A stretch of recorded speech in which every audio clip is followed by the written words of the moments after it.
in whatever. Many of them are very ignorant people. Many of them are. You're not going to find a single Talmid Chacham among them. Not a single one. They're all like robots. They're like, for example, like Christians. They know Isaiah 53 by heart. You ask them 52, 54, 51, 41, any other Isaiah, they don't know a single word. They don't even know what it says. But 53 they know by heart. Daniel 9 they know by heart. Daniel 8, any 6, 5, 2, 1, nothing. 9 they know by heart. So it's like the Christians, especially the missionary type, they're programmed, they inserted some disc. This is the only information you're going to have forever. That's it. You're not allowed to ask any questions about anything before or anything after. That's all you have. That's Christian missionaries. That's why when you bring a Christian missionary, what it says about the suffering servant and how it's Am Yisrael and it has nothing to do with this Imach Shimo v'Zichro, you realize, wait a minute. Why did I believe this stupidity that Isaiah 53 has anything to do with Yoshke? Why would I think that? Once you read 52, 51, 53, any other Isaiah, you already you realize, look, this is like, that's it, that's all you need to know. It's just that none of them know this. Or you teach them anything else about Torah, you teach them the laws of the Torah, you teach them the book of Deuteronomy, teach them the book of Leviticus, any other parts of the Torah, any of the MIDRASHIM, the Christian is like, his mind is blown, and he either like literally like runs away from just not knowing how to handle all this, or he wants to convert on the spot, become Moshe Rabbeinu. One of the two. He cannot handle it. Same thing with, unfortunately, some of these other types of fanatical types of people,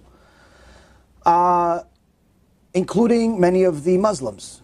Muslim kids are groomed already in their infancy to hate Jews for absolutely no reason whatsoever. You ask an average 6, 7, 8-year-old what he wants to be when he grows up, he'll tell you, I want to be a shaheed.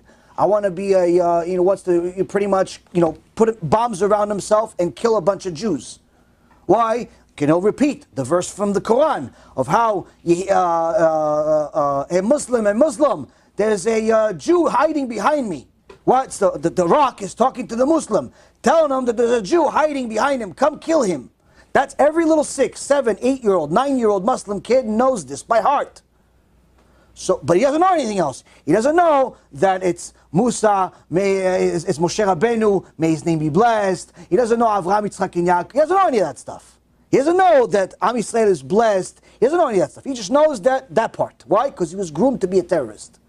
He's groomed. The other ones that are not terrorists are usually people that are either rebel against the Muslim religion or actually want to educate themselves, which is unfortunately very rare because they're very, very poor and unfortunately very dependent on their teachers. Unfortunately, this also happens to Am Yisrael. You see this with even religious Jews that are so enamored by their Rebbe, all they know is what has to do with their Rebbe. You ask an average Chabad kid, how many Masechtot did you finish in the Gemara? You're already 20, 25 years old. How many Masechtot from the Gemara you said? Oh, usually nothing. So what do you learn every day? Oh, I learned the letters from the Rebbe. Okay, letters from the Rebbe is good. But did you finish the Chumash? Chumash with Rashi. You finished that? When I was 12 in school. Okay, Chumash now. Okay, Gemara. No. Shulchan Aruch. What's Shulchan Aruch? What's Shulchan? No, the Rebbe I know about the Rebbe. Okay, Rambam. Rebbe said learn the Rambam. The Rebbe said learn the Rambam every year. Finish the entire Rambam every year. Find me one Chabadnik in all of Florida that's a Messianic Chabadnik that's finished the Rambam. One. Give me one. That's a Messianic that thinks that the Rebbe is Mashiach. Find me one that finished the Rambam in the last year. Or at all. Why? Because they're so enamored by the tzaddik that they've turned him into an idol and they forgot that there's the rest of the Torah. Isn't that the curse that falls upon them? We'll get to that. They forgot that there's the rest of the Torah. They forgot that there is a Rambam. They forgot that there's a Shulchan Aruch. They forgot that there's a Gemara. They forgot that there's a Chumash. You ask a Messianic, Chabadnik, who's bigger, Moshe Rabbeinu or the Rebbe? He'll tell you the Rebbe 99% of the time. And the only 1% of the time he'll says no is because he feels uncomfortable because he doesn't know who you are yet. That's the only thing. That's the reality. That's the reality, Rabotai. This is the truth. This is not Yaron Reuven. This is what's happening to Am Yisrael. There's even a website that shows an inside scoop of a Lubavitcher Rebbe that's a Messianic. He's a rabbi in Lubavitcher. He says, listen, many of the Chabadniks that are Messianic, many of them are not really Messianic. Many of them believe that the Rebbe became God. But they don't tell it to everybody because they don't feel like the public is ready for it. They feel like the public is only ready that he's only Mashiach only. So this is not a Yaron Reuven Chidush. You can find all the stuff on the internet, all of the stuff, you go to the Lubavitcher Rebbe shuls and all that stuff. It's everywhere. Meaning they've been programmed to such an extent they forgot that the rest of the Torah. And the Neturei Karta is no different. Also programmed. Where they only know things that are anti-Zionist. Their entire Torah is turned into everything that's anti-Zionist. Anything that's anti-Zionist, they'll know it by heart. They'll give you lectures about it, give you chidushim about it. Anything that's anti-Zionist. You ask him anything about Masechet Shabbat, Masechet Ta'anit, Masechet this, Masechet... Nothing. HALACHA, Shulchan Aruch, nothing. Rambam, nothing. Why? How do I know this? Why? I know all of them? No. Anyone that completed the Shas, anyone that completed the Rambam, anyone that completed the Shulchan Aruch, does not act that way. If you completed the Shas, it changes you as a person. You cannot be the same behemah you started after the Shas. You cannot be.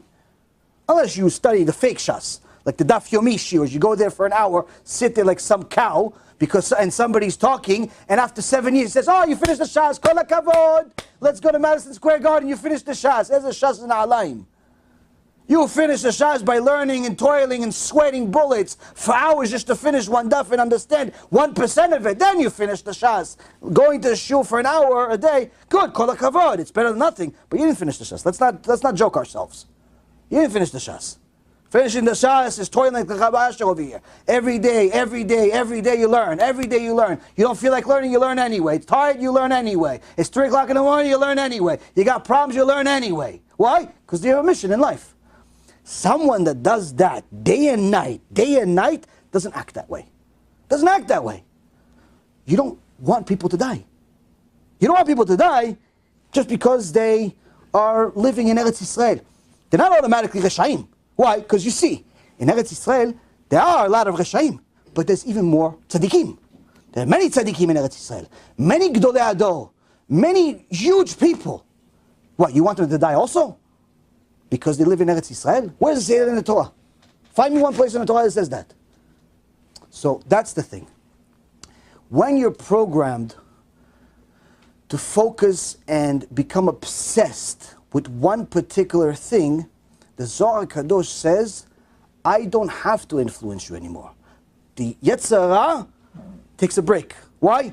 You have fallen in love with this sin so much, I don't have to influence you anymore. You're doing it by yourself. You can't even blame the Yetzer Hara anymore. Why? You love the sin. Like a guy that goes with girls all the time. Yetzer Hara doesn't have to influence him anymore. Why? He's obsessed. He's sold to it. He's addicted to it. The Yetzer Hara doesn't have to help him.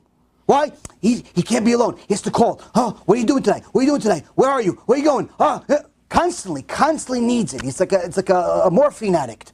Or some type of cocaine, or some type of drug. He needs it. He needs the sin. Yetzer Hara has nothing to do with that anymore. Yetzer Hara says, listen, I got you started. Hey, you're on your own though. You're on your own. Don't blame me at all. I have nothing to do with you. That's those people. Everyone I just mentioned now, that's all of those people. They have countless opportunities to do tshuva. How do I know? They're alive. If you are alive, you have an opportunity to do tshuva. There are few people that HaKadosh Baruch Hu takes away the siyata dishmaya, meaning the Rambam writes in Chot Tshuva, there is a form of punishment where HaKadosh Baruch Hu takes away the help that he would give somebody to do tshuva and even take away their free will. But that's very, very rare, very few and far in between. It's not entire groups, it's not entire organizations, it's just people that literally, all of these people we talked about, these are people that love the sin, love the lifestyle that it gives them, and that's it. It has nothing to do with Hashem, it has nothing to do with even the Yetzer Hara. It's just that they like it, they want it, that's it. And they're going to pay for it eventually. But you'll see, anyone that's a real Talmid Chacham, or even someone that's aspiring to be a Talmid Chacham, will run away from these things like a plague. Because even the people, like there's a big Talmid Chacham named Rabbi Shapiro. Rabbi Shapiro, he has a organization called True Torah Jews, something like that. Now, he is completely anti-Israel to the highest extent. But he's Talmid Chacham. Meaning, he's never going to tell you, go kill Jews. He's never going to tell you, let's go make best friends with the Iranians, with the Saudi Arabia.